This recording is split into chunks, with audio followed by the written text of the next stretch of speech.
नमस्कार, आप देख रहे हैं द वॉइस मीडिया क्लब और मैं हूं आपके साथ स्नेहा। क्या आप जानते हैं कि अगर आप सिगरेट नहीं पीते तब भी आपके फेफड़े उतने ही काले हो रहे हैं जितना कि एक चेन स्मोकर के। जी हां, हम बात कर रहे हैं स्टील सिटी जमशेदपुर के मानगो और वर्मा माइंस इलाकों की, जहां की आबो हवा अब सांस लेने के लायक नहीं बची है। प्रदूषण का स्तर इतना बढ़ गया है कि यहाँ के लोग अनजाने में ही हर रोज दर्जनों सिगरेट के बराबर धुआं अपने अंदर ले रहे हैं। इस गंभीर मुद्दे पर अधिक जानकारी के लिए सीधे रुख करते हैं हमारी संवाददाता मुस्कान सिंह का। मुस्कान, फिलहाल ग्राउंड जीरो पर क्या हालात है? तो स्नेहा, मैं मौजूद हूँ मानगो के पुल के पास में और मैं आपसे प्रश्न पूछना चाहती हूँ अंकल कि आप यहाँ पे डेली के बेसिस पे दुकान लगा रहे हैं, तो यहाँ पे जो उड़ती हुई धूल प्रदूषण है उससे आपको किस किस कारण से मतलब सामना करना पड़ रहा है इस परेशानी? बहुत धूल का उड़ता है, धूल का उड़ने से बीमारी फैलता है। जितना भी गर्दा उड़ता है सब अंदर जाता है। लेकिन अभी चुनाव जब आ गया है तो बहुत कुछ बोलता है, लेकिन जीतने के बाद में कुछ वैसा काम होता नहीं है। अंकल देखिए, यहाँ पे दिन भर यहाँ पे गाड़ी जा रही है, यहाँ पे इनका फ्रूट का ठेला लगा हुआ है, तो इससे क्या हो रहा है? यहाँ पे दिन पे दिन प्रदूषण दिन पे दिन बढ़ते ही जा रहा है। कोई यहाँ पे रोकथाम नहीं हो रहा है कि प्रदूषण रुके। इससे आप क्या मतलब क्या आप बोलना चाह रहे हैं? बताइए पब्लिक को कि कैसे रुकेगा। इसमें यही है कि डस्ट बहुत उड़ता है खाने पीने का सामान में। ये तो हर जगह हम ही लोगों को करेंगे तो और किसी को तो करेगा। इसका कोई उपाय किया जाना चाहिए। तो उसको बोलते हैं एयरबोर्न डिजीज। उसमें एयरबोर्न डिजीज में बहुत सा टीबी का पेशेंट ज़्यादा पड़ेगा। अगर धूला लोगों को मिलेगा तो टीबी का पेशेंट फर्स्ट है। इसके बाद और भी धूल में बहुत तरह का वर्म्स है, वर्म का थ्रेड वो आएगा तो वो वर्म डिजीज भी होगा। इस तरह से बहुत तरह के डिजीज का प्रलोभन बढ़ेगा।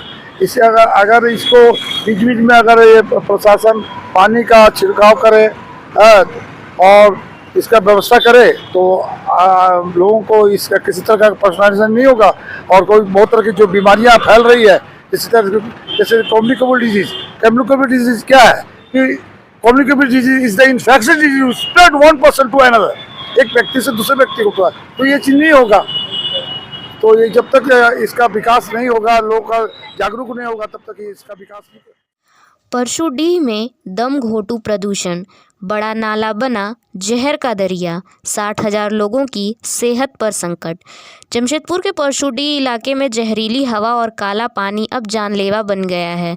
सरजमादा से गदरा तक राजघोरा समेत कई गांवों के लिए जीवन रेखा माने जाने वाला बड़ा नाला अब जहर का दरिया बन चुका है। मानगो और परशुडीह इलाके के निवासी जहरीली हवा में सांस लेने को मजबूर हो चुके हैं।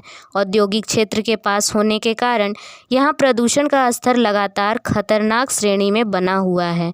बढ़ते प्रदूषण के मुख्य कारणों में सड़कों पर उड़ती फ्लाई ऐश, कारखानों से निकलने वाला धुआं और भारी वाहनों की अनियंत्रित आवाजाही शामिल है। इसका सीधा असर स्थानीय लोगों के स्वास्थ्य पर पड़ रहा है। बच्चे और बुजुर्ग सांस लेने में तकलीफ, गले में जलन और चर्म रोग जैसी बीमारियों की चपेट में आ रहे हैं। परशुडीह का बड़ा नाला अब मौत का नाला बन चुका है, क्योंकि इसमें उद्योगों का जहरीला केमिकल युक्त पानी बहाया जा रहा है। प्रशासन की सुस्ती ने स्थानीय लोगों की चिंताओं को बढ़ा दिया है। क्या विकास के नाम पर लोगों के जान से खिलवाड़ किया जा रहा है? यहाँ के वातावरण को शुद्ध बनाने के लिए तत्काल ठोस कदम उठाने की ज़रूरत है। बिल्कुल, तो यह थी मानगो और वर्मा माइन से हमारी खास रिपोर्ट। साफ है कि विकास की इस दौड़ में हम अपनी सांसों की कीमत चुका रहे हैं। आज सिगरेट न पीना भी आपको फेफड़ों की बीमारियों से नहीं बचा पा रहा है, क्योंकि आपके आसपास की हवा ही जहरीली हो चुकी है। द वॉइस मीडिया क्लब प्रशासन से सवाल पूछता है कि आखिर कब तक जमशेदपुर की जनता इस स्लो पॉइजन को निगलने पर मजबूर रहेगी।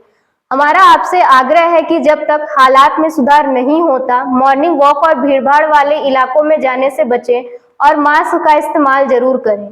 देश और दुनिया की तमाम बड़ी खबरों के लिए बने रहिए हमारे साथ द वॉइस मीडिया क्लब। धन्यवाद।